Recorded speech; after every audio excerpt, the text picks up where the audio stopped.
One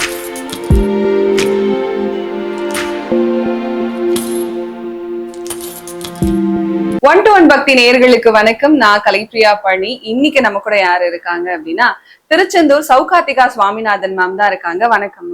வணக்கம். பொதுவாவே குரு பயிற்சி அப்படின்னு ஆரம்பிச்சாலே எல்லாருமே சொல்ற ஒரு வார்த்தை என்னன்னா, குரு வந்துட்டாரு, கவலையே கிடையாது, கொட்டி கொட்டி கொடுக்க போறாரு, சந்தோஷமா இருங்க அப்படின்னு சொல்லுவாங்க. இந்த குரு பயிற்சியும் அப்படிதான் இருக்கா மேம் எல்லா ராசிக்காரர்களுக்கும்? பொதுவா எப்பவுமே ஒரு 80% எஃபெக்ட் இருக்கும் அப்படின்னா இந்த தடவை வந்து 100% இருக்கும். ஏன்னா அவங்க குரு வந்து மிதுனம்ல இருந்து கடகத்துக்கு போறாங்க. ஸோ அஸ் யூஷுவல் எல்லாருக்குமே தெரியும், கடகம்ன்றது குரு வந்து உச்சம் பெறுகிற ஒரு வீடு. ஸோ அப்படின்றப்போ அவரோட ஃபுல் எஃபிஷியன்சியும் எஃபிகசியும் அதுல தெரியும். அதாவது 100% ரிசல்ட்ஸ் எது எடுத்தாலும் 100% உங்களுக்கு.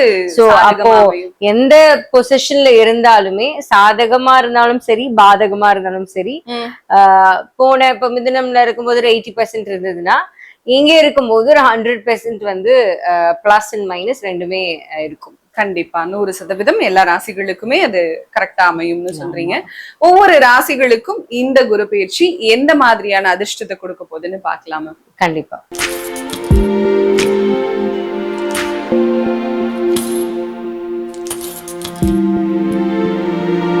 அடுத்ததான் கும்பராசிக்காரர்களுக்கு இந்த குரு பயிற்சி எப்படி இருக்கு மேம்? கும்பராசி நேயர்களுக்கு வந்து இந்த குரு பயிற்சி வந்து மறைவு ஸ்தானத்துக்கு தான் குரு போறாங்க.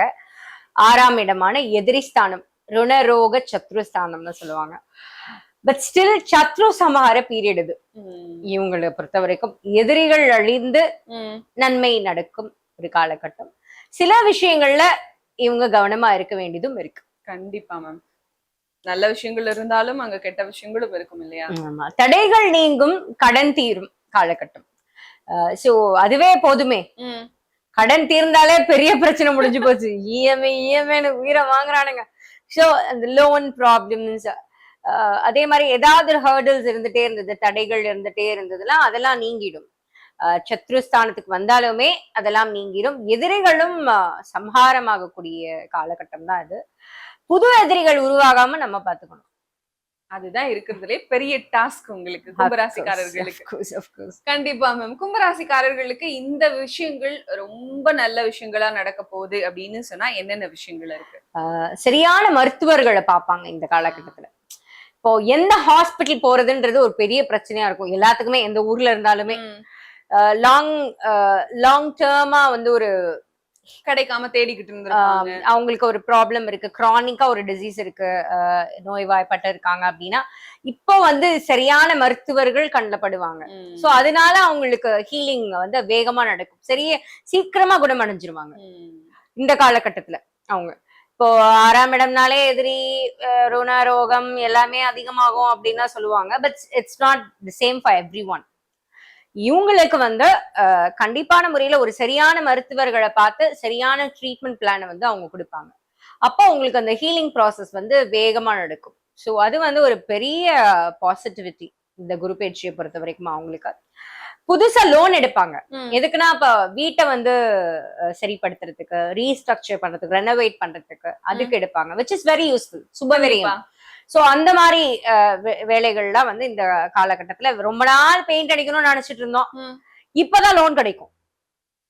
அப்ப வந்து அத வந்து பெயிண்ட் பண்றது, அத ரெனோவேட் பண்றது, இந்த மாதிரி விஷயங்களுக்கு அவங்க பயன்படுத்திக்குவாங்க.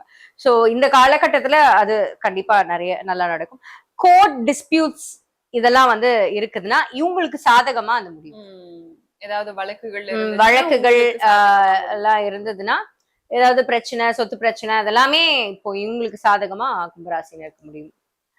சோ இந்த 3 விஷயங்களும் கண்டிப்பா இந்த குரு பயிற்சியில நடக்கும். அவங்களுக்கு ஒரு கோல்டன் விண்டோ தான் இவங்களுக்கு இந்த டைம்.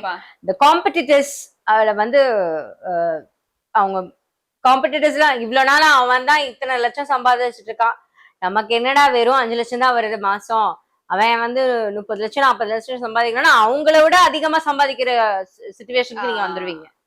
ஆனா ஒரு விஷயம் என்னன்னா, இந்த காலகட்டத்துல செய்யக்கூடாத விஷயங்கள்ல ஒண்ணு என்னன்னா, குறுக்கு வழியில அதுக்கான பாதையை உங்க உருவாக்கிக்க கூடாது. இவ்வளவு நாள் கஷ்டப்பட்டதுக்கான ஒரு பாதை உங்களுக்கு கிடைக்கும், அது குறுக்கு வழியில போயிடக்கூடாது. இப்ப ஒருத்தவங்க சொல்லுவாங்க ஓகே நீ 10 ரூபா மட்டும் கூட நான் பார்த்து இது பண்ணிடுறேன் அப்படின்னு. நான் தாவேக்கா ஆட்சிக்கு வந்திருக்காங்க, அந்த மாதிரி விஷயங்கள்லாம் கவர்மெண்ட் சார்ந்து நடக்காதுன்னு நான் நம்புறேன். இது இருந்தாலும் அந்த மாதிரி விஷயங்கள்ல இப்போ லஞ்சம் குடுக்கறதும் தப்பு, வாங்குறதும் தப்பு. அது பல பேருக்கு தெரியறதே இல்ல. வாங்குறது மட்டும் தான் தப்பு நினைச்சிட்டு இருக்காங்க, குடுக்கறவங்களே சேர்த்துதான் உள்ள போடுவாங்க. சோ அதுவே அந்த முயற்சிகள் வந்து ஷார்ட்கட்ஸே வேண்டாம். கண்டிப்பா மேம், இதெல்லாம் எடுக்க கூடாது. இந்த காலகட்டத்துல எடுத்தா தேவையில்லாம புதுசா எதிரிகள் உருவாயிருவாங்க, நீங்களே உங்களுக்கு எதிரி ஆயிடுவீங்க. அதனால ஏன்னா நீங்க எடுக்கிற முடிவு தானே பணம் கொடுக்கணும்ன்றது. அதனால இப்ப இவங்க ரொம்ப ஜாக்கிரதையா இருக்கணும் இந்த விஷயத்துல. ரொம்ப ரொம்ப ஜாக்கிரதையா இருங்கன்னு சொன்னா எந்த விஷயம்? பெரிய கடன்கள், அதாவது இப்ப ஹோம் லோனுக்கு நம்ம வாங்குறோம், ஒரு ரெனோவேட் பண்றதுக்கு அது வாங்குறோம், ஓகே. இப்ப பிசினஸ் லோன் 7 கோடி 8 கோடி வாங்கக்கூடாது இந்த காலகட்டத்துல. இந்த ஒரு வருடம் தான். சோ வாங்கினா அதுக்கான திருப்பி ரீபேமெண்ட் பண்றதுக்கான வாய்ப்புகள் ரொம்ப கம்மியா இருக்கும். இன்வெஸ்ட்மெண்ட்ஸ் வந்து பார்த்து பண்ணணும். ரிஸ்கி இன்வெஸ்ட்மெண்ட்ஸ் பண்ணிடக்கூடாது. ஒரு டாக்குமெண்ட் நீங்க ஒரு லேண்ட் வாங்குறீங்க அப்படின்னா நல்லா அந்த 10 தடவை 20 தடவை வந்து அதை பார்க்கணும். இல்லைன்னா இந்த காலகட்டத்துல வாங்காம அவாய்ட் பண்ணிக்கிறது ரொம்ப நல்லது. ஏன்னா இந்த லேண்ட் வந்து ஏதாவது ஒரு ப்ராப்ளம் இருக்கும். 5 பேர் இருப்பாங்க, அதை மறைச்சிட்டு இன்னொரு போலி டாக்குமெண்ட் தயாரிச்சிருப்பாங்க, ஃபோர்ஜ்டு டாக்குமெண்டா இருக்கும். இந்த மாதிரி விஷயங்கள்லாம் இந்த காலகட்டத்துல தவிர்த்துட்டாலே எந்த பிரச்சனையுமே வராது. கண்டிப்பா குழந்தைகளோட ஹெல்த்ல கொஞ்சம் கவனம் செலுத்தணும். இந்த விஷயங்கள் தான், இதெல்லாம் பண்ணிட்டாலே வந்து ரொம்ப சிறப்பான பலன்கள் இந்த காலகட்டத்துல இருக்கும். கண்டிப்பா மேம். இன்னும் சிறப்பா இருக்கணும்னு சொன்னா இந்த காலகட்டத்துல எந்த கடவுள் வழிபாடு கரெக்டா இருக்கும்? தன்வந்திரி அவர்களை வழிபடுறதும், வைத்தீஸ்வரன் கோயிலுக்கு போயிட்டு ஒரு நாள் முடிஞ்சா போயிட்டு வர்றதும் ரொம்ப விசேஷமான பலன்களை கொடுக்கும். தன்வந்திரி மந்திரம் சொல்றது ரொம்ப விசேஷமான பலன்களை கொடுக்கும். நீர்மோர் கொடுக்கறது, டொனேட் பண்றது, லெமன் ஜூஸ் டொனேட் பண்றது, இதெல்லாமே சிறப்பான பலன்களை கொடுக்கும்.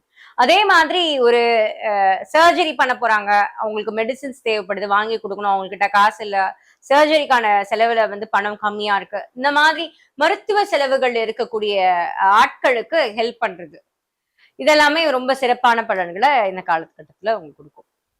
சோ கும்பராசி நேயர்களுக்கு ருணரோக சத்ருஸ்தானத்துல இருந்தாலுமே இந்த காலகட்டம் மிகச்சிறந்த காலகட்டமா தான் இருக்கும். சின்ன சின்ன விஷயங்களை மட்டும் மாத்திக்கணும்.